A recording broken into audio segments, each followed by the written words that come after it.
Amis téléspectateurs, bonjour. Nous sommes sur le plateau de Yeux dans les yeux. Aujourd'hui, nous recevons M. Jean-François Harel. M. Jean-François Harel est conseiller municipal de Villejuif. Il est ex-UDI. Ex-UDI, vous allez nous expliquer pourquoi vous avez quitté l'UDI où on avait l'espoir d'avoir mieux qu'on voit aujourd'hui en France. Alors, vous venez de publier un livre, un manifeste, et ce que vous voyez là, un manifeste qui parle, qui présente des propositions, également un diagnostic sur ce qui se passe ici en France. Vous voulez ramener votre France à vous, la France où les gens vont s'y retrouver.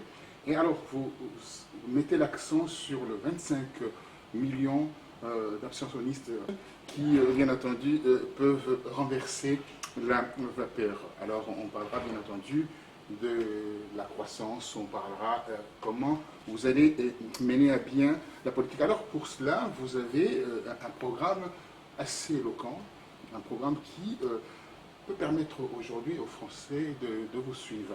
Alors, dites-moi, pourquoi vous avez quitté l'UDI? Présentez-vous rapidement d'ailleurs avant de dire pourquoi vous avez quitté l'UDI. Alors, votre manifeste est là, tenez votre manifeste. Eh bien, tout simplement, je n'ai pas quitté l'UDI, ils sont en train de m'exclure parce que je me suis engagé pendant 20 ans à Villejuif pour essayer de faire ce qu'on appelle une alternance ou au moins mettre fin à 89 ans de communisme. Et au cours de ces 20 années, j'ai enfin pu, au bout de la 5e campagne municipale, mettre fin à 89 ans de communisme, m'associant avec des personnes qui étaient avec moi avant, c'est-à-dire les UMP qui sont devenus les Républicains. Mais par les petites combines et les petites magouilles locales, j'ai été écarté puisque moi je connaissais tous les dossiers et il valait mieux mettre des débutants manipulables à la tête de la ville, qui est une catastrophe totale aujourd'hui d'ailleurs, plutôt que quelqu'un qui connaît les dossiers. Et aujourd'hui, on me reproche notamment à l'UDI d'avoir osé faire un groupe politique indépendant de la majorité municipale au sein du conseil municipal au mois d'octobre 2015, puisque j'ai présenté un vœu pour demander que le conseil municipal respecte le suffrage universel, puisque pour la première fois de l'histoire des agglomérations en France, les conseillers communautaires étaient élus au suffrage universel direct. En mars 2014, vous votiez d'un côté pour les conseillers municipaux, mais aussi pour les conseillers communautaires. Et là, avec la réforme de la métropole du Grand Paris, toutes les agglomérations de l'Île-de-France ont été absorbées, chacune respectivement totalement ou partiellement, par des territoires. Grand projet de Sarkozy. Voilà, et nous avons donc 12 territoires maintenant sur la première couronne. Et donc Villejuif, qui avait 16 conseillers communautaires, devait en avoir que 8. Et donc j'ai déposé ce vœu en demandant que l'on s'impose, dans le flou artistique de la loi au mois d'octobre, de respecter le suffrage universel et que le conseil municipal de Villejuif s'impose de ne choisir les 8 conseillers territoriaux parmi les 16 conseillers communautaires sortants. Donc j'ai fait un vœu qui a été reçu de la manière suivante. Les communistes et les socialistes se sont abstenus. Si quelqu'un qui n'est pas communiste, qui défend le suffrage universel, c'est pas recevable.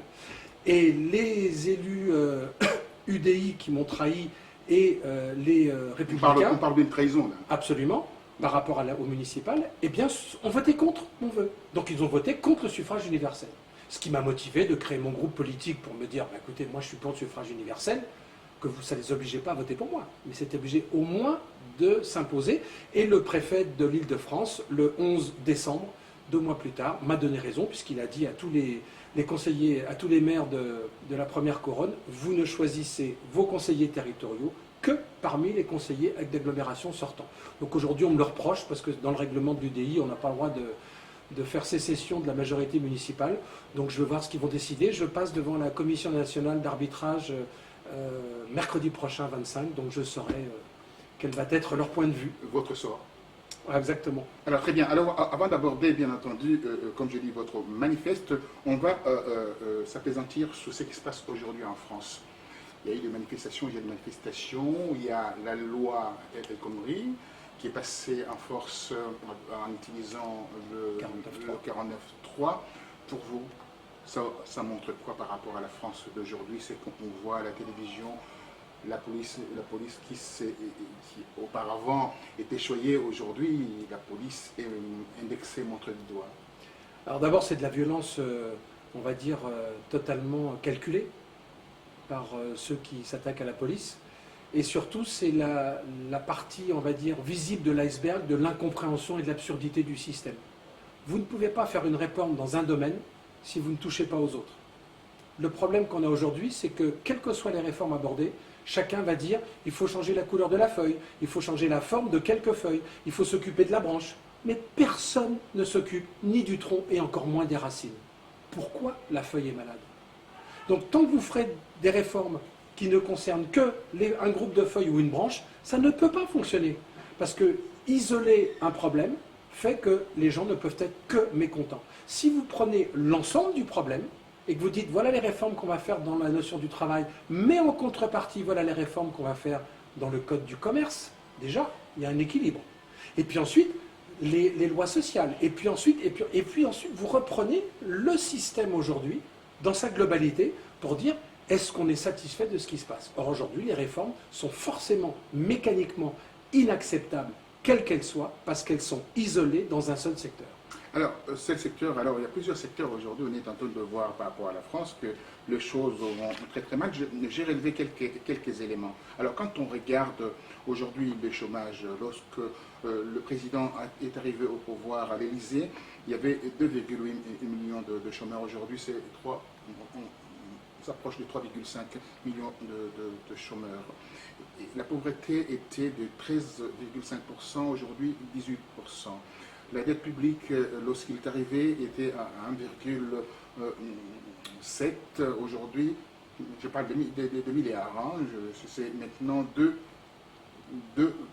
milliards, 2000 milliards à peu près. Alors donc ça vous augure quoi par rapport à tout cela quand on regarde aussi au niveau de la compétitivité, la France d'être compétitive par rapport à ce qu'elle fait, mais il y a une baisse assez importante. Il y avait 3,2%, aujourd'hui c'est moins 1,7%. La croissance c'est 0 à l'époque, aujourd'hui c'est 0,9%. Donc en réalité, la France va mal. Alors la France va très très mal, mais elle a l'avantage d'être à l'avant-garde d'un renouveau pour le monde de demain. Vous avez évoqué beaucoup de chiffres. Je vous rappelle juste que le chiffre ferme le débat, alors que la philosophie l'ouvre. Et si je reprends vos chiffres, il y en a beaucoup qui sont faux.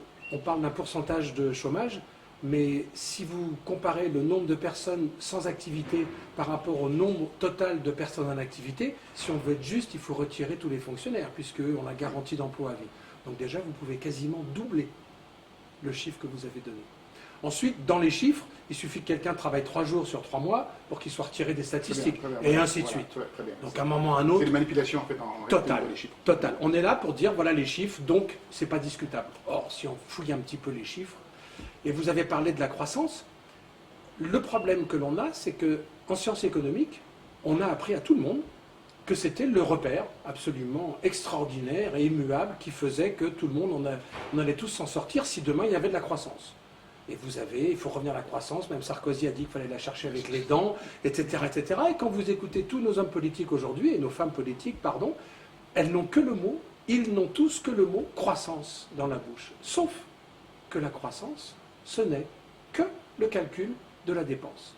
Si on calcule la croissance par rapport à 2015 sur 2014, en 2014, on a dépensé 100. En 2015, on a dépensé 102. Ah, on a fait 2% de croissance.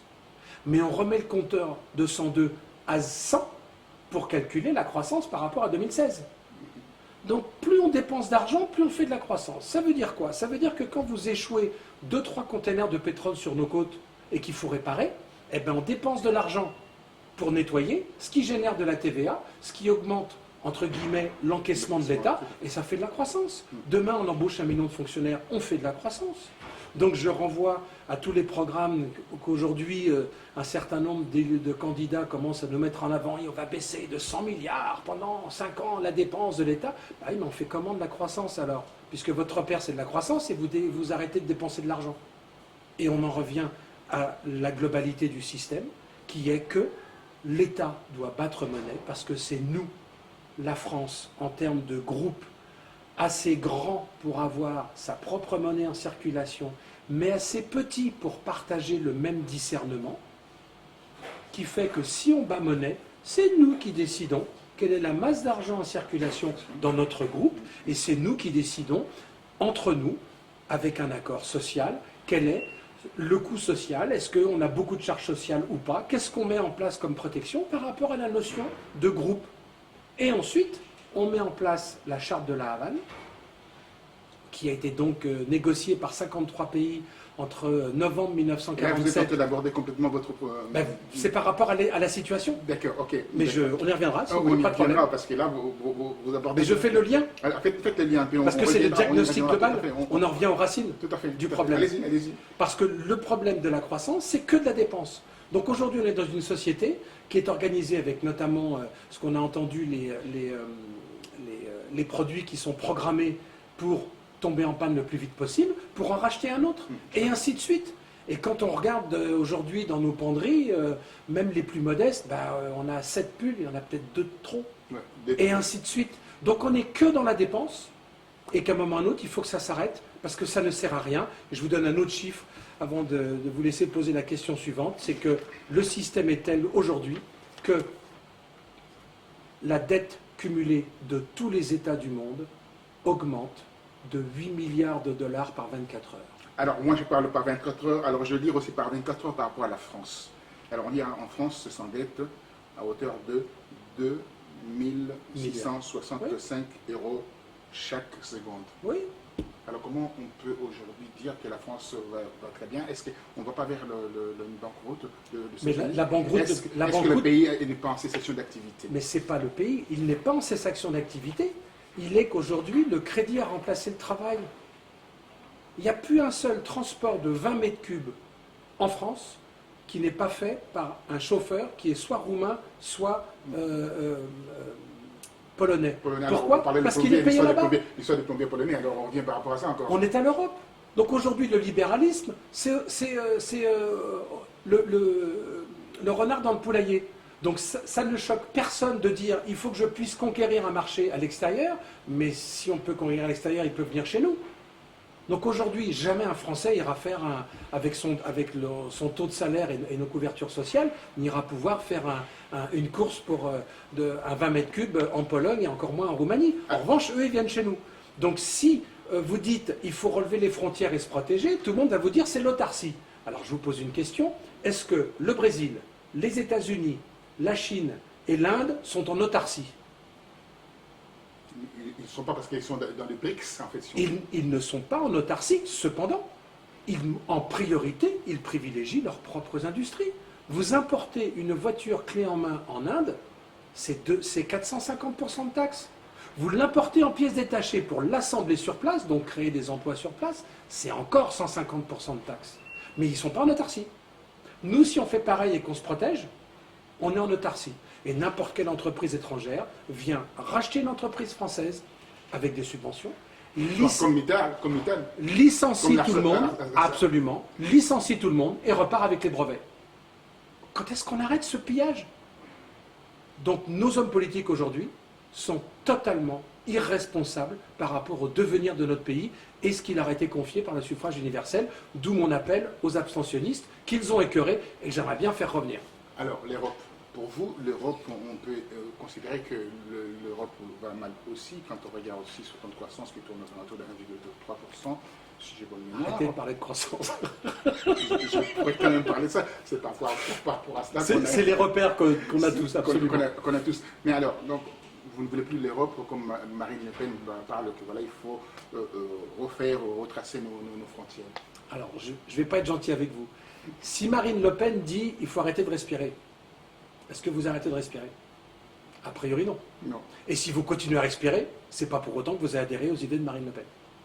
Donc l'argument de Marine Le Pen, il faut le mettre de côté, parce qu'aujourd'hui, le Front National n'existe que par la déliquescence de tous les autres partis qui, depuis 40 ans, d'une manière ou d'une autre, quels que soient les secteurs, lui ont ouvert un champ. S'ils répondent aux problèmes, il n'y a pas de place pour le Front National. Et je n'ai pas dit qu'ils répondaient tous aux mêmes problèmes. Mais globalement, c'est de leur faute si ça existe. C'est parce que ça répond à une attente. Et comme il n'y a pas de réponse, les gens se tournent vers ceux qui proposent une réponse. Après, on peut discuter qui l'apporte, pourquoi, comment. Ok. Donc ça, c'est la première chose par rapport à la référence toujours à Marine Le Pen qui évacue quelqu'un de dire « Ah mince, si je suis d'accord avec ce que vous venez de dire, je suis forcément Front National ». Non. Marine Le Pen, si elle dit « faut arrêter de respirer », moi je continuerai à respirer. Concernant l'Europe, quand elle a été créée avec 6 pays, elle aurait dû, à ce moment-là, on en revient à ce que j'ai dit tout à l'heure sur le groupe, se mettre d'accord à 6 pays pour dire qu'est-ce qu'on fait ensemble. Est-ce qu'on a les mêmes taxes? Est-ce qu'on a les mêmes impôts? Est-ce qu'on a la même approche pour pouvoir partager un destin commun? Comme ça n'a pas été possible, c'était la fuite en avant sur le nombre d'adhérents, soi-disant du fédéralisme. Et en fait, à l'arrivée, vous avez 28 pays qui n'ont qu'une chose en tête, c'est que les 27 autres payent pour eux. Donc je vais piller les autres et j'essaye de m'en sortir au mieux possible. Sauf que ce n'est pas possible. Donc mon idée, c'est qui est partagée par d'autres personnes, et pas forcément que Marine Le Pen, puisqu'elle ne s'exprime pas forcément précisément sur tout, c'est d'abord une Europe des nations. Vous l'imputez qu'elle n'a pas de compétences. C'est pas qu'elle n'a pas les compétences, elle ne dit pas forcément tout, et d'une manière aussi précise dans différents domaines, puisqu'elle veut être élue pour plaire. C'est du populisme. Mais le populisme n'est pas forcément mauvais. Pourquoi le populisme? On va chercher le peuple et on va lui dire des choses. Le problème, c'est qu'est-ce qu'on va lui dire? Moi, je vais plutôt lui poser des conditions pour pouvoir grandir et construire l'avenir, alors qu'aujourd'hui, le populisme est plutôt qualifié par une séduction du peuple en les prenant pour des idiots. Donc il y a plaire ou conduire. Moi, je préfère conduire. Si les autres veulent être élus, forcément, ils essayent de plaire. Et toute l'ambiguïté de la communication est là, c'est qu'aujourd'hui, tout le monde passe ses heures à la télévision à raconter tout et n'importe quoi pour faire le buzz, et à l'arrivée, du moment qu'on parle d'eux, c'est bien. Et du coup, vous avez 25 millions de gens qui font « ça va, j'en peux plus là ». Il y en a marre, on arrête la télé, on zappe, on fait autre chose. Donc l'Europe n'est possible, c'est une avancée extraordinaire au niveau du devenir de ce qui va se passer sur Terre. C'est pas pour autant qu'il faut que chacun puisse aller piller son voisin, mais qu'est-ce qu'on fait ensemble? Donc l'euro, pourquoi pas, mais pas de la manière dont c'est fait aujourd'hui. Vous trouvez normal que ce soit quelqu'un qui soit un Finlandais, qui n'est pas dans l'euro, et qui est responsable en tant que commissaire européen de l'euro pour s'occuper de l'euro? À un moment ou à un autre, il y a un problème. Vous sortez votre fusil là. Non, mais c'est une absurdité. Donc, et qu'est-ce que vous voulez que 700 élus décident? À un moment ou à un autre, il faut arrêter. C'est une fuite en avant de l'administration qui garde la main avec des pantins que sont les élus qui viennent décider a priori très très mal de ce qu'on devrait faire. Donc il faut revenir à une Europe des nations avec une géométrie variable en fonction de qui est d'accord pour faire quoi ensemble, ce qui n'est pas forcément un accord dans un autre domaine avec un autre, mais chacun reste le propriétaire du volume de monnaie sur son territoire, ce qui ne nous empêche pas de garder un euro, qui est une monnaie commune, à d'autres desseins, mais pas comme aujourd'hui, où finalement c'est la fuite en avant et on ne maîtrise plus rien. Alors on ne maîtrise plus rien, alors on va essayer de maîtriser en fait votre programme, ce que vous voulez nous faire avaler. Non, ce que je vous propose, et si ça vous parle, vous acceptez ma candidature et vous me soutenez et vous vous engagez. Je ne peux pas vous le faire avaler, justement. Mais très bien. Alors quand vous parlez d'arrêter le pillage généralisé de l'humanité, donc vous devenez un humaniste? Alors je ne deviens pas, j'ai toujours été, sauf que comme médiatiquement je n'étais pas connu, grâce à vous, c'est l'humain qui est aujourd'hui au centre du système et non pas juste la géométrie variable, et le paramètre d'ajustement du système financier. Et on le voit aujourd'hui entre les pesticides et le raclage des fonds de mer, juste pour faire du pognon. J'ai pas entendu une déclaration d'un quelconque fonds d'investissement ou bourse mondiale dire on va investir des milliards pour aller nettoyer le continent entier de 5 mètres d'épaisseur de plastique qui est à la dérive dans le Pacifique. Est-ce que vous pourrez lutter contre de grandes multinationales comme Monsanto, comme Total, comme toutes ces grandes multinationales qui à la fois financent les partis, bien sûr. Voilà, financent des télévisions, ils ont déjà des médias, perdu, etc. Comment, quand vous parlez d'arrêter les pillages, et on voit aussi le pillage en Afrique, en RDC, dans plusieurs contrées en Afrique, comment feriez-vous, si vous devenez président de la République aujourd'hui, arrêter tout cela? D'abord, ils ont déjà perdu. Ils ont déjà perdu. Parce que dans moins de 40 ans, si rien n'est fait de remarquable pour inverser totalement la tendance et la manière pour nous de gérer notre système et la gestion des peuples, il n'y a plus d'abeilles sur Terre et il n'y a plus de poissons. Donc même si on survit avec toutes ces multinationales, l'homme ne pourra plus habiter la Terre. Donc ils ont déjà perdu. Donc comme ce n'est pas eux qui vont prendre la décision, le dernier recours, est-ce que le suffrage universel, à leurs yeux, est respectable? Parce que derrière ces multinationales et ces systèmes, il y a quand même des êtres humains et des employés qui, eux, ont un cerveau, qui ont le droit de s'en servir. Et je peux vous dire, parce que j'en connais quelques-uns, dans différents métiers, que ce soit dans des laboratoires pharmaceutiques ou dans des multinationales que vous avez citées, ils sont assez angoissés, mais il faut manger. Donc ils ne vont pas démissionner pour dire « je change de boîte ». Ils disent « oui, je sais, mais… ». Donc tout le monde est complice de fait du système parce qu'on a besoin de manger. Et on ne va pas démissionner ni d'une banque, ni d'un laboratoire pharmaceutique, ni de quelqu'un qui vend des pesticides, ni d'une banque à côté qui va faire un financement pour un tracteur alors qu'on n'a plus de temps, on n'a plus besoin de tracteur. Au bout d'un moment, tout le monde est complice, il faut manger. C'est toute l'absurdité du système. Le capitalisme a fait de ses victimes ses complices. Alors je vais faire un parallélisme. Quand vous parlez de pillage de l'humanité, on regarde Ron Pauling. Ron Pauling finance aussi tout ce qui est campagne écologique, etc., des émissions télévisées. Et quand François Hollande est arrivé, avant d'arriver au pouvoir, il avait une tirade. Il avait dit qu'il allait s'en prendre aux banques. Aujourd'hui, il devient ami de banques. Ça sera le même discours que vous. Et il devient ami de banques et il met à la tête de l'économie quelqu'un qui est banquier, enfin Macron, pour vous dire que et c'est plus le socialisme. Et vous, ça serait pareil. Et le numéro 2, l'ancien numéro 2 de BNP Paribas est devenu le président de la Banque de France. Donc aujourd'hui, c'est le système qui s'auto-alimente pour le maîtriser. Moi, je veux bien, mais ce ne sont pas eux qui vont nettoyer le plastique dans les mers et qui vont faire qu'on va consommer un peu moins stupidement n'importe quel fruit qui vient de n'importe où en permanence. Est-ce que vous savez quel est le nombre de kilomètres moyens parcourus par la tomate qui arrive dans votre assiette à Paris? Allez-y. 2500 kilomètres. Est-ce que vous savez qu'il y a un camion de tomates qui ont poussé en Espagne, qui est parti livrer la Hollande, qui a eu un accident au centre de la France avec un camion de tomates qui a poussé en Hollande, qui allait livrer l'Espagne? L'absurdité n'a pas de limite.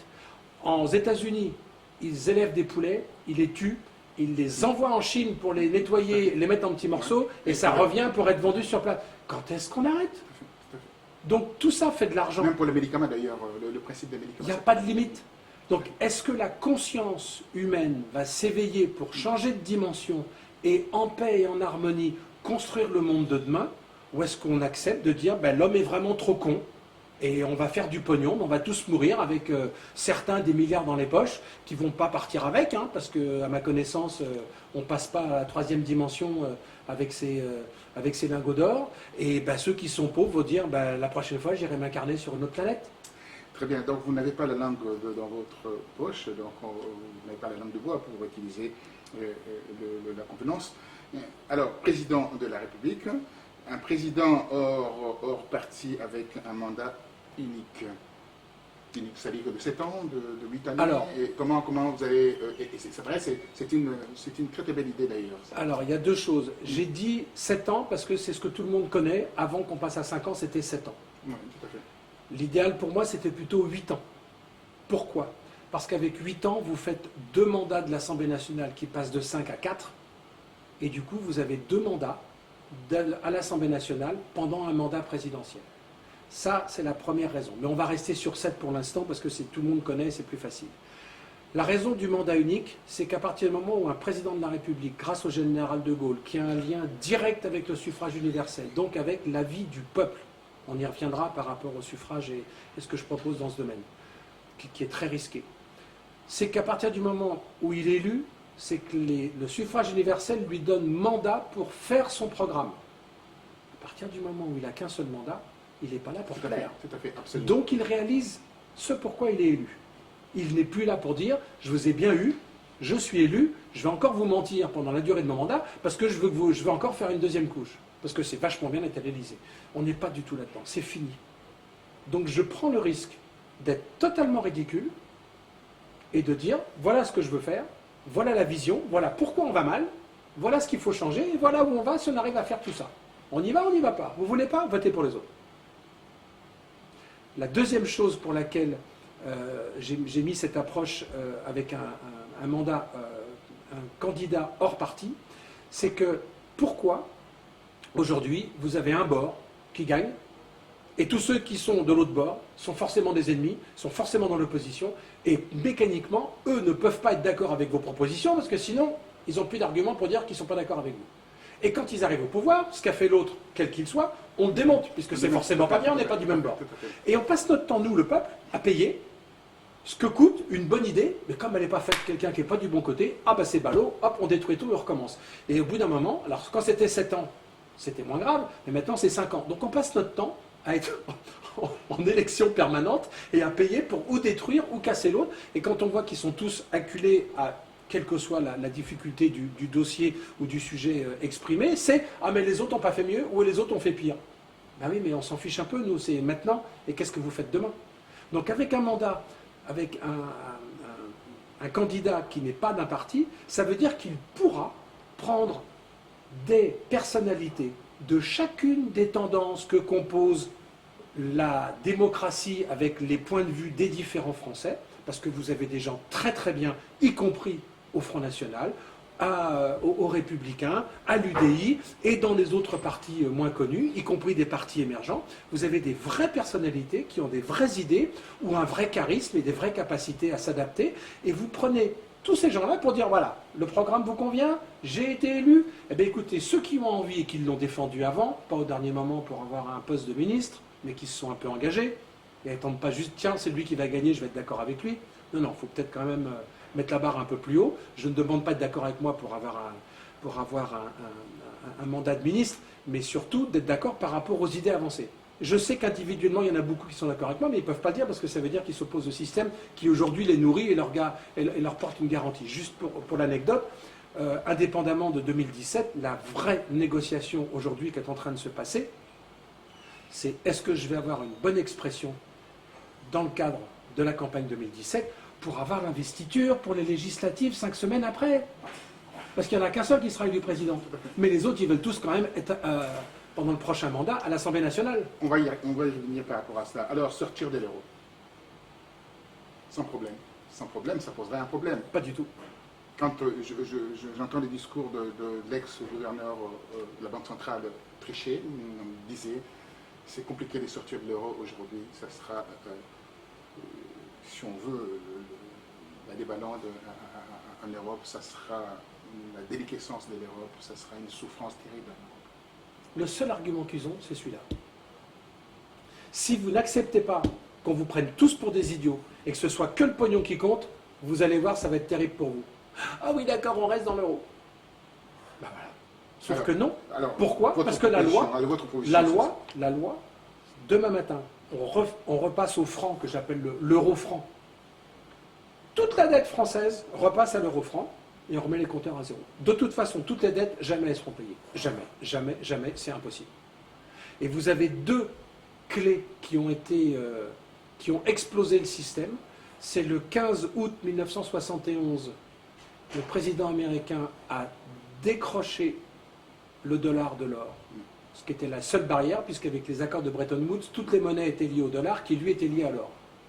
Il a décroché, donc plus aucune réserve entre le nombre de lingots d'or que vous avez et le nombre de billets que vous imprimez, donc c'était la fuite en avant. Et le 3 janvier 1973, donc 18 mois plus tard, l'ancien membre de la Banque Rothschild, qui n'était autre que notre cher président, M. Pompidou, dans le cadre de la réforme de la Banque de France, eh bien, tout simplement a interdit à l'État d'emprunter à la Banque de France.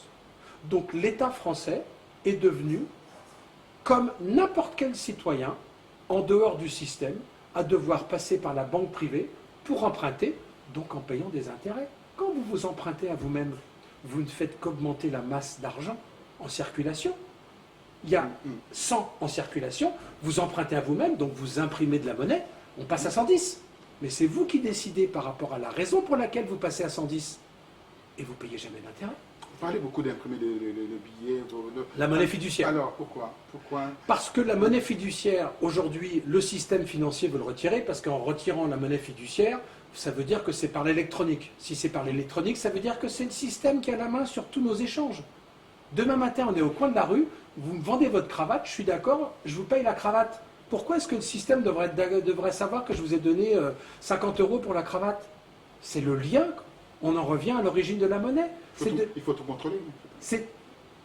Non, il faut tout contrôler dans le sens d'où on est tous d'accord dans le groupe par rapport au lien social. La monnaie, c'est de l'énergie humaine stockée. C'est pas juste de clics de souris. C'est fondamental. Vous avez un moment pour l'origine de la monnaie? Allez-y. Puisque c'est c'est l'origine du problème. Je vous accorde 3 minutes par rapport à cela. Allez-y. Alors, en première année de sciences économiques, on apprend à tout le monde qu'au début était le troc, et c'était compliqué. Et comme c'était compliqué, on a inventé la monnaie pour remplacer le troc, et puis du coup, l'argent, c'est le substitut des biens et des services. Et tout le monde est parti là-dessus. Sauf que c'est faux, mais totalement faux, et je vais vous expliquer pourquoi. Il y a une autre hypothèse qui explique pourquoi on va dans le mur aujourd'hui. La première raison pour laquelle l'être humain s'est rassemblé, on est à la guerre du feu, l'homme de Cro-Magnon, avant, c'est tout simplement pour survivre. Parce que tout seul, il n'arrivait pas à survivre. Donc ils se mettent en groupe. Fondamentalement, chacun a donné le meilleur de lui-même pour la survie du groupe, parce que de la survie du groupe dépendait sa propre survie. Donc ils étaient ensemble, ils étaient attaqués par quelqu'un ou par un animal ou autre, ils se défendaient, il y en a un qui meurt, c'est pas grave, le groupe survit. Et à l'époque, c'était comme aujourd'hui, un papa ou une maman dit à son enfant, t'es gentil, tu débarrasses la table, tu vas faire ta chambre, tu fais ta part dans la maison. C'est aussi simple que ça. Ensuite, on avance dans le temps, très très loin, et arrive le moment où les hommes se rassemblent pour des raisons beaucoup plus complexes que uniquement survivre, et en quantité plus importante. Et le chef, celui qui est le plus fort, le plus vieux ou le plus sage du groupe, n'a plus assez de mémoire pour comptabiliser qui fait ou pas sa part dans le groupe. Le mot monnaie a la même étymologie que le mot monument, qui est le mot grec mnémosone, mnémosine, la déesse de la mémoire, et mnémosone, ce dont on se souvient. Qu'est-ce que ça veut dire? Ça veut dire qu'ils ont pris des coquillages, d'autres ont pris des barrettes de terre avec des bâtons dessus, c'est le début de la comptabilité, puis ensuite il y a des groupes qui ont pris des alliages rares et pérennes que sont le bronze, le cuivre, l'argent et l'or, et l'argent a donné son nom. Qu'est-ce que ça veut dire? On va dire qu'on a un caillou, ou un coquillage, on est tous d'accord dans le groupe que ça vaut 1. On est tous d'accord, ça vaut 1. Puis il y a un gros coquillage qui lui vaut 2. On est d'accord? On a le même regard sur la valeur commune que l'on donne à la monnaie. Votre cravate, on est tous d'accord qu'elle vaut 5. Donc si je n'ai pas de monnaie, moi je vous échange une cravate qui vaut 5 contre mon bracelet qui vaut 10. Donc vous me donnez 2 cravates contre un bracelet. Parce qu'on a le même regard commun dans le groupe sur la valeur des choses. Donc le troc a succédé à la monnaie, pas le contraire. La deuxième chose, c'est que quand on dit l'État bat monnaie, c'est le groupe qui décide. Si vous avez 100 € sur vous et que vous êtes dans un groupe où il y a 1 milliard, dans la nuit, j'injecte 1 milliard, ça fait 2 milliards en circulation, votre billet de 100 il vaut plus que 50. Puisqu'au départ, le billet de 100 a été fait par rapport à une masse globale X, qui faisait que les 100 valaient 100. Et si vous regardez, je fais le lien avec aujourd'hui entre le franc germinal et le franc Poincaré sur 100 ans, 0% de dévaluation, mais entre le franc Poincaré et le passage à l'euro, sur 100 ans, conférence à Bercy en 2002, le franc a dévalué de 99,95%. C'est pas moi qui le dis. Donc la monnaie étant de l'énergie humaine stockée, il faut qu'elle soit dans un groupe assez grand pour avoir sa propre monnaie, mais assez petit pour avoir le même discernement sur la valeur des choses. Quand vous avez, ce qui n'est pas dit dans l'histoire, mais quand vous avez Christophe Colomb qui est parti échanger tout ce qu'on avait en tapis et autres, en poterie, avec tous ceux qui étaient en Amérique du Sud, on a rapporté de l'or, parce que pour eux, c'était rien du tout. Ils en avaient à profusion pour faire de la décoration. Comme par hasard, il y a eu beaucoup de dévaluation au retour de la conquête de l'Amérique du Sud. Mais personne ne vous le dit, parce que la masse d'or a augmenté. Donc il y a eu une dévaluation. Une dévaluation. Alors l'égalité pour tous devant l'impôt. Le président de la République a annoncé d'ici la fin de l'année, l'impôt baisserait. Est-ce que vous croyez d'abord à ça et vous répondrez par rapport à... C'est qu'un argument marketing de dire je baisse l'impôt, votez pour moi. Donc il est en pleine campagne. Mais il n'a jamais cessé d'être en campagne. Parce que c'est 5 ans renouvelables. Donc on revient par rapport à votre Mais bien sûr, d'ailleurs. c'est le système qu'il veut. Donc entre la campagne présidentielle et les autres campagnes, que ce soit sénatoriale, législative, régionale ou municipale, c'est qu'un partage du gâteau aux différents étages. Donc mon idée par rapport à ça, c'est de recaler toutes les élections, on va dire sur 18 ou 24 mois, et pendant 4-5 ans, on arrête de penser élection, mais on travaille. On travaille. Et j'en reviens aux impôts, c'est le groupe. Je fais partie du groupe. Et ce que j'ose mettre en avant, c'est un impôt. À partir du moment où vous êtes majeur, sans justification de revenus, vous payez 5 € par mois. Pourquoi? Parce que je participe au groupe. 5 € par Minimum. Le reste, c'est en plus. Okay, mais toute personne, vous avez la majorité, vous avez le droit de voter, hop, 5 € par mois, vous le payez en une fois, vous n'avez rien besoin de faire, mais j'ai un coup de tampon. On peut penser aux alentours de 40 millions de Français, donc vous payez tous les Français qui payent des impôts. Oui, vous êtes en France, vous votez, hop, vous êtes partie de la société, dès que vous avez la majorité, vous payez un impôt qui est le lien commun. Pour faire un lien, moi j'ai organisé des événements sportifs, c'était gratuit. Le même événement sportif, 6 mois plus tard, on faisait payer 5 francs à l'entrée. Eh bien les gens qui payaient 5 francs étaient les mêmes presque qui ne payaient pas, mais ils n'avaient pas la même attitude à l'intérieur du lieu où il y avait l'événement. À partir du moment où vous payez, vous contribuez, il y a une forme de relation de respect qui se met en place. Tout n'est pas forcément un dû. Et il y a la contribution. Il y a la contribution. Exactement. Alors que quand c'est gratuit, c'est juste un dû, et tout le monde demande. Mais tu fais quoi pour la société? Et d'ailleurs, Nicolas Sarkozy a dit que le RSA devait être en contrepartie, mais il faut réformer l'URSSAF, qui lui dit non, c'est un travail dissimulé, puisqu'il ne paye pas l'URSSAF. Donc il faut réformer l'ensemble. Et moi je vais plus loin de ce que j'ai dit, c'est que même pour le chômage, vous touchez le chômage, c'est bien, pendant 3 mois vous êtes traumatisé, il y a eu un drame dans l'entreprise, pas de problème, soignez-vous. Mais au bout de 3 mois, vous donnez des heures à une association, même à la collectivité. Vous profitez pour aller nettoyer. Il n'y a pas de déshonneur à aller nettoyer et ramasser les poubelles. Pendant ce temps-là, vous faites votre part et vous recevez votre allocation chômage. Et la chose la plus importante que personne ne dit, c'est redonner confiance à soi. Parce qu'à partir du moment... Aux Français, mais à soi-même déjà. Quand je dis le lien, c'est faire le lien avec le groupe.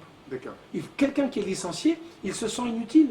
Et vous avez comme référence, et vous pouvez l'écouter, Félix Leclerc, qui dans les années 70 a écrit une chanson extraordinaire, que tout le monde a oubliée, qui s'appelle « Sur 100 000 façons de tuer un homme, la plus efficace, c'est de le payer à ne rien faire. C'est gai dans une ville, ça fait des morts qui marchent. » Vous devenez un philosophe en vous écoutant. Silence. Alors, sortir du mensonge économique généralisé, c'est-à-dire qu'on nous rabâche les choses. C'est tout ce que je viens de dire. On est dans la fuite en avant de la consommation. Et il faut arrêter. Nous sommes des consommateurs qui ne votent plus, et peu importe ceux qui votent, c'est juste les copains qui y croient encore. Il faut arrêter ce cirque, c'est la fin de l'humanité. Donc ils ne vont pas nous le dire, mais ils ne le savent même pas, ils croient que ça ira mieux demain. Il y a de plus en plus de plastique dans les poissons, et on sait que tous les produits qu'on mange sont de plus en plus, bourrés de pesticides et autres. Alors, on part sur ce principe de refaire le monde, de réorganiser le monde. Il faut une 3e guerre mondiale, alors, si on regarde bien. Il faut juste l'éviter.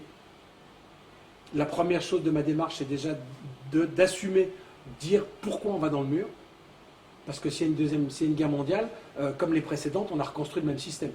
Donc il faut, s'il y a une guerre mondiale, ça ne changera rien. C'est après, qu'est-ce qu'on fait? Parce que les guerres mondiales, elles remettent tout à plat tout de suite. Voilà.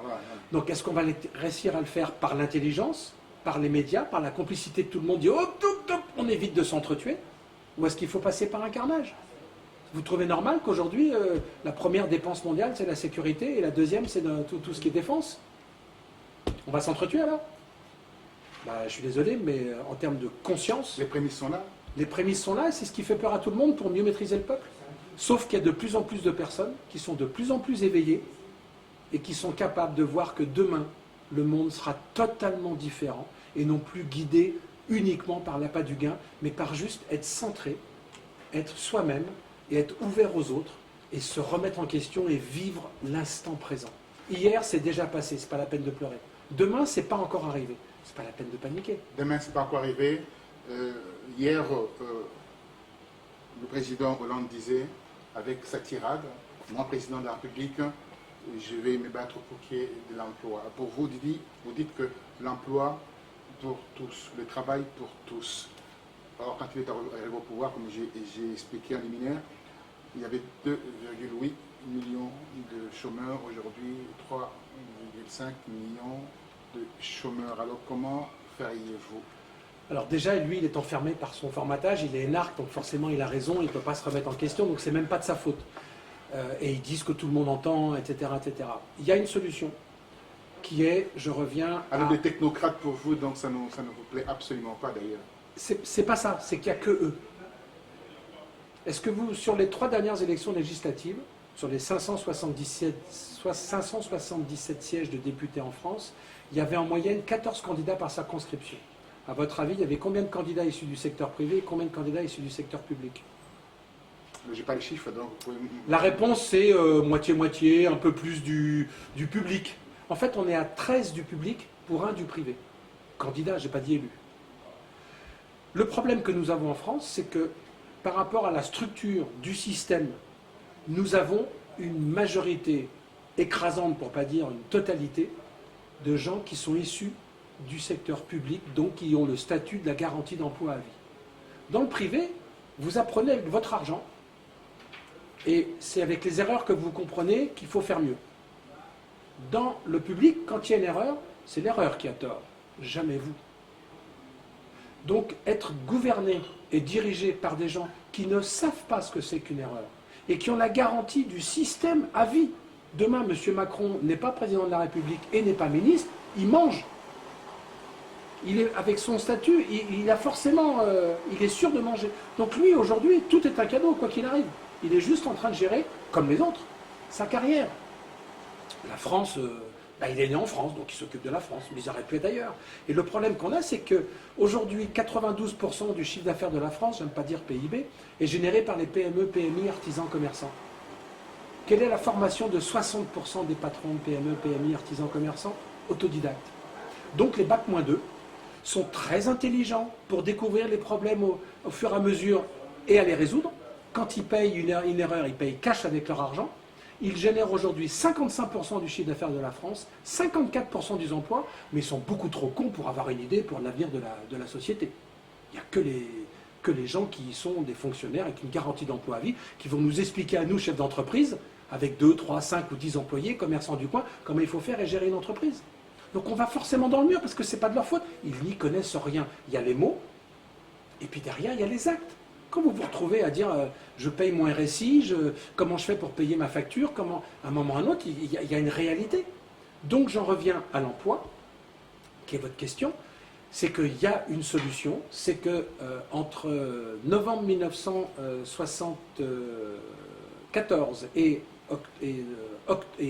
mars 1948, donc 47-48, pendant 6 mois, 53 pays, dont la France, les États-Unis, le Canada, quasiment tous les pays européens, l'Inde, la Chine, je crois qu'il n'y a que l'URSS qui n'était pas dedans, parce que c'était après la guerre, ont mis en place l'Organisation internationale du commerce, à travers la Charte de la Havane, qui avait une particularité, c'est que tous les pays... Ça n'a pas été suivi d'ailleurs. Hein, exactement. Voilà. Tous les pays s'interdisaient oui. d'avoir une balance commerciale déséquilibrée. On n'exporte pas plus qu'on importe et le contraire non plus. Tout à fait. Ça veut dire quoi? Ça veut dire qu'on consomme d'abord dans notre pays ce que l'on produit nous-mêmes et on exporte autant qu'on importe, mais pas plus. Débrouillez-vous. Et ça n'a pas été fait parce qu'il y a eu un changement de majorité au Congrès. Comme je disais tout à l'heure, dès qu'il y a un changement, ce qu'a fait l'autre, l'opposant n'est pas bon. Donc c'est parti dans les oubliettes. Et en 1995, quand l'Organisation mondiale du commerce a été créée, la France était à 15 milliards d'excédent commercial. 20 ans plus tard, avec le renard dans le poulailler, on est à moins 70 milliards. Eh bien, les 70 milliards de déficit commercial de la France aujourd'hui, si on les investit en France pour produire nous-mêmes nos propres besoins, il n'y a plus de chômage. C'est ce que je dis quand je rencontre des gens et qu'on en parle. On est tous d'accord pour avoir un caleçon à 5 € parce que c'est pas cher, mais on est tous contre l'esclavage. Hein. Mais si c'est en Afrique ou en Asie, ça ne dérange personne d'avoir quelqu'un qui à 6 h du matin est payé moins de 100 € par mois pour pouvoir faire un caleçon à 5 €. Il faut qu'on consomme d'abord au prix auquel on produit. Et demain matin, il faut plus avoir un travail que d'être un mort qui marche et d'être au chômage avec une allocation. L'éducation nationale, l'école qui réveille, je ne sais pas si c'est l'éducation nationale. Alors, Non, c'est plus l'éducation nationale, c'est l'instruction publique. voilà, alors comment voyez-vous? Tout simplement parce que, comme le disait aussi Félix Leclerc, la connaissance est loin des livres. C'est-à-dire qu'il faut alterner l'acquisition de connaissances avec l'expérience. Aujourd'hui, vous prenez n'importe quel jeune, vous le mettez dans un atelier, il va apprendre à se servir d'un rabot, il va apprendre à se servir d'un tournevis, il va apprendre à travailler, à faire quelque chose. Personne ne pourra lui prendre, parce que c'est sa propre expérience. Vous lui apprenez un cours de maths et faire un algorithme, ok, enfin n'importe qui peut l'apprendre. Donc il n'a que des concurrents. Donc toute personne qui fait une expérience pour apprendre quelque chose, c'est beaucoup plus constructif et beaucoup plus épanouissant que de répéter ce qu'un professeur vous apprend pour dire « Ah, lui, il a bien appris, il a bien répété, coup de tampon ». Et j'ai un ami qui a été en train de discuter avec des jeunes Bac+5, et puis à un moment, il a craqué, il a dit « Mais vous n'avez rien compris à ce qu'on vous a appris ». Il s'attendait à recevoir une volée de bois vert, et les jeunes se sont tous remis dans leur dossier en disant « Bah oui, on a juste répété ce qu'on nous a appris, mais on sait très bien qu'on ne sait rien ». Et pourquoi les jeunes aujourd'hui ont du mal à avoir un travail, bien qu'ils soient Bac+3, 4, 5, 6 ou 7 ? Bah, tout simplement parce qu'ils ne savent rien faire. Ils savent répondre à ce qu'on leur a appris, mais ce qu'on leur a appris n'est pas fait pour travailler. Très bien. Et là, D'où, pardon, l'idée de remettre en place l'instruction publique pour qu'un professeur enseigne et transmette quelque chose, et non plus d'éducation. L'éducation doit revenir à la famille, au groupe, au village. au groupe au village, alors donc un petit village bien organisé, et là, donc c'est un complément d'ailleurs par rapport à ce que vous venez de dire, harmoniser l'épanouissement collectif avec du bon sens. Vous êtes philosophique? Bien sûr, bien sûr. C'est le bon sens. Est-ce que vous croyez qu'avec la philosophie où on peut manger, avoir du vin, du pain, du pourcin sur sa table? Ben parce qu'on est tous ensemble, on est tous. Aujourd'hui, j'ai besoin de toi, tu vas m'aider, et demain, comme on est dans le même groupe, c'est moi qui t'aiderai demain ou inversement. C'est ce qui se passe très bien en Afrique. En Afrique, en Amérique du Sud et en Asie, toute la famille reste ensemble. C'est pas parce que les jeunes travaillent qu'ils n'habitent pas avec leurs parents, qui s'occupent de leurs petits-enfants. Et il y a une transmission. Nous, dans l'Occident, on paye pour avoir nos parents qui sont dans des maisons de retraite et nos enfants, on les fait garder par des gens extérieurs. Donc on paye, et on court après le pognon. Est-ce qu'on est plus épanoui, on est plus intelligent? Je ne suis pas sûr. La preuve, c'est que tout le monde va mal quand même. Hein. Tout le monde va mal. Alors, le gouvernement va mal aussi. Vous parlez du gouvernement par le peuple, pour le peuple. Ça, j'ai déjà entendu ces discours. Oui, avec une grosse nuance, c'est que d'abord, aujourd'hui, il faut non seulement le vote blanc a été reconnu, mais il faut mettre que un vote blanc exprimé à 50,01% annule l'élection.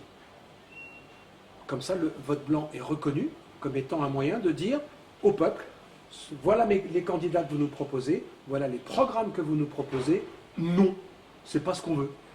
Vote blanc. Et à ce moment-là, ce que je n'ai pas mis dans mon manifeste, mais j'assume, tous ceux qui se sont présentés et qui ont généré 50,01% à cette élection, que ce soit municipale, régionale, cantonale ou autre, n'ont pas le droit de se représenter. Donc on remet les compteurs à zéro et c'est d'autres candidats, avec d'autres programmes, j'espère, qui viennent. En contrepartie, il faut mettre en place ce que j'ai mis comme possibilité pour motiver chacun à faire sa part pour le groupe, soit un permis de voter. Un permis de voter. Un permis de voter. Vous avez un permis de pêcher, vous avez un permis de chasser, vous avez un permis de conduire, un permis de voler. Ce n'est pas un permis de voter. Une certaine restriction à le retour de... Pourquoi restriction? Est-ce qu'aujourd'hui, vous considérez que vous êtes en droit d'avoir un avis dans un domaine où vous êtes totalement ignorant? Peu importe. A priori, vous dites, ce qu'on fait à soir, en dîner ou avec des amis, non, j'y connais rien, qu'est-ce que tu as à dire?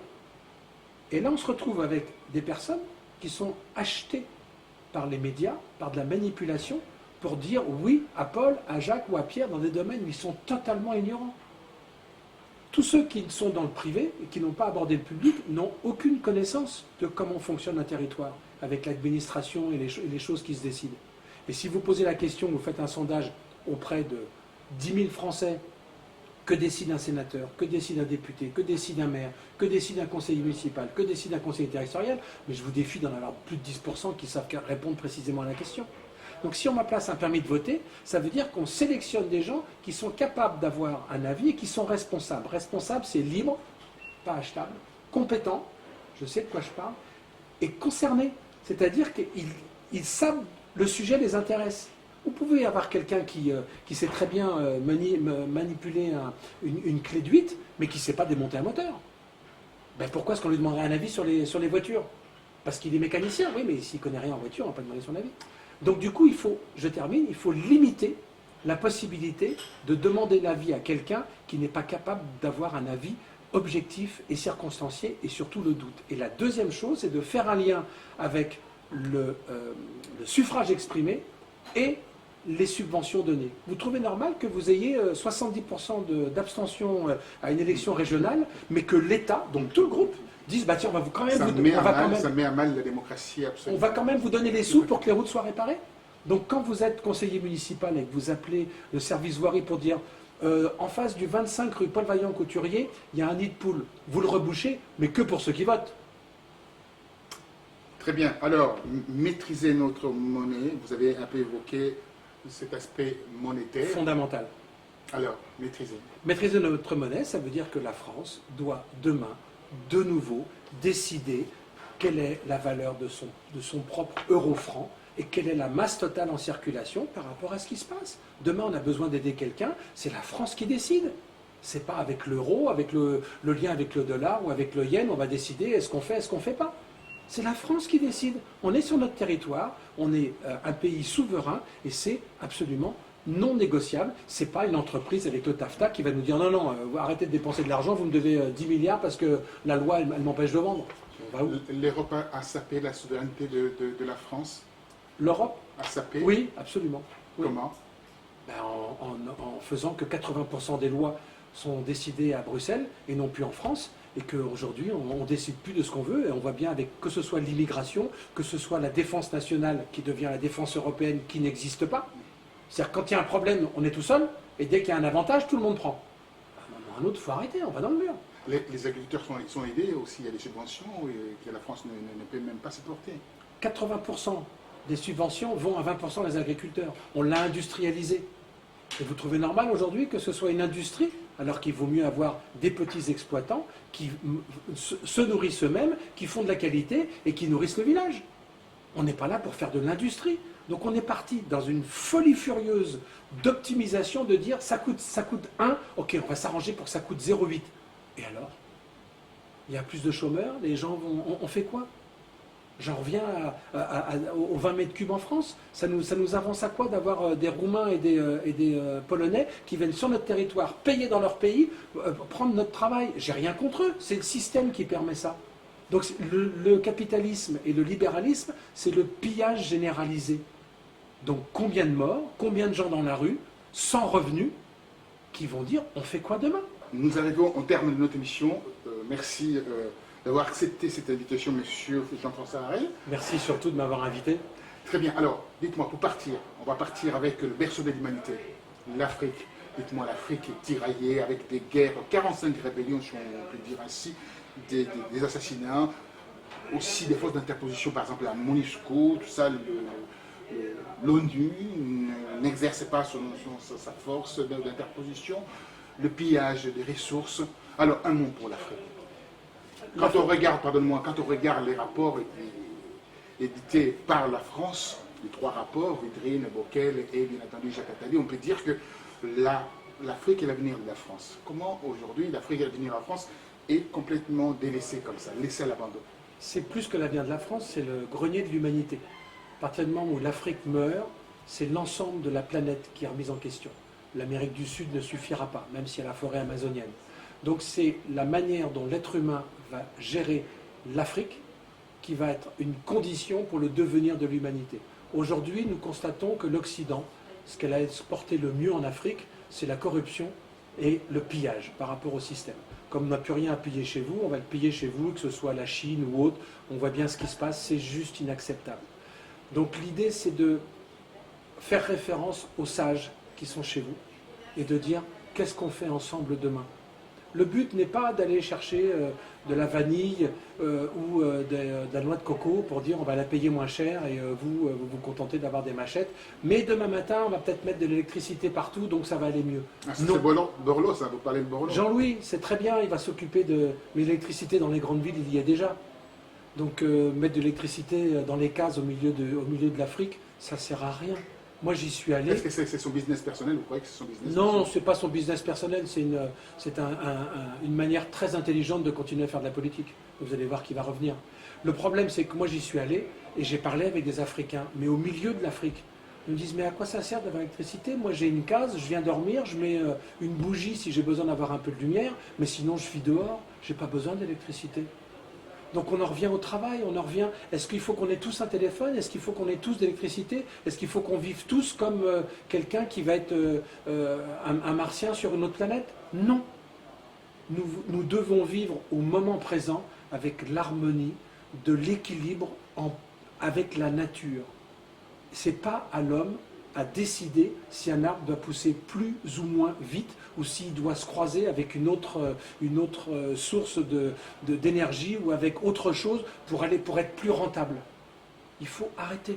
Il faut prendre la nature comme étant fondamentalement notre source d'humanité, non plus à piller, mais à respecter et considérer, et avec un niveau de conscience supérieur, à être en totale harmonie avec tout notre entourage et à faire des affaires, certes, à produire et à manger, certes, mais pas à le piller pour que aujourd'hui on sache que s'il n'y a plus de pétrole, s'il n'y a plus de poissons dans les mers et s'il n'y a plus d'abeilles, l'homme ne peut plus vivre sur Terre. Donc si on est capable de remettre tout notre système en question et de s'asseoir avec les sages et de dire comment on travaille demain matin, poser la question à Pierre Rabhi. Il a toutes les réponses qui ne sont pas économiquement recevable, mais en termes de respect de la nature et de l'humain, il a tout compris et il l'a prouvé. Une nation française souveraine et unie. Donc la France est désunie aujourd'hui, on voit par rapport à ce qui se passe à la télévision, oui. On voit les tiraillements, on voit gauche-droite, on voit les républicains aujourd'hui, et tout le monde se tape dessus. Alors comment créer cette unité?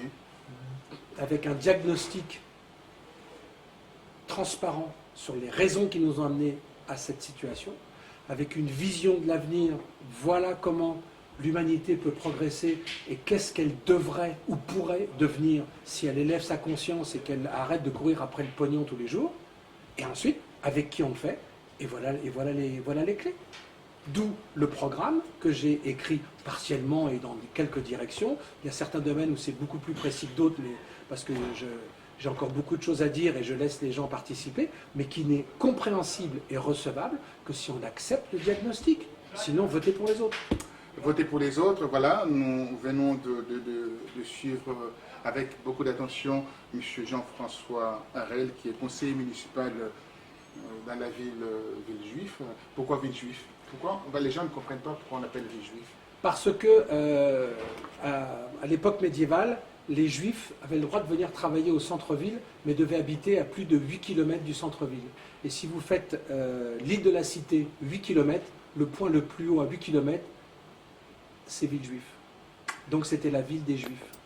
Très bien, voilà, donc il vient de présenter son programme pour les élections présidentielles en France en 2017. À travers la primaire. À travers la primaire, bien entendu. Alors, .org. Dites-moi un mot pour partir aux votants, aux gens qui peuvent s'intéresser par rapport à ça ou procurer, bien entendu, ces manifestations. Alors, il est disponible sur Publishroom, l'éditeur.fr, à travers la Fnac.com ou Amazon. Et la candidature est posée sur laprimaire.org et il faut que j'ai 500 soutiens avant fin juin. C'est-à-dire que si vous en avez marre du système et que vous voulez un candidat hors système, mais qui a compris le système, qui est dans le système et qui fait un diagnostic absolument indiscutable pour expliquer pourquoi on va dans le mur et que tous les autres nous racontent beaucoup de bêtises, eh bien, votez Jean-François Harel. J'ouvre la voie. Maintenant, ça ne dépend que de vous. Merci infiniment, monsieur Avec plaisir. Jean-François Harel. Merci à vous. Merci infiniment.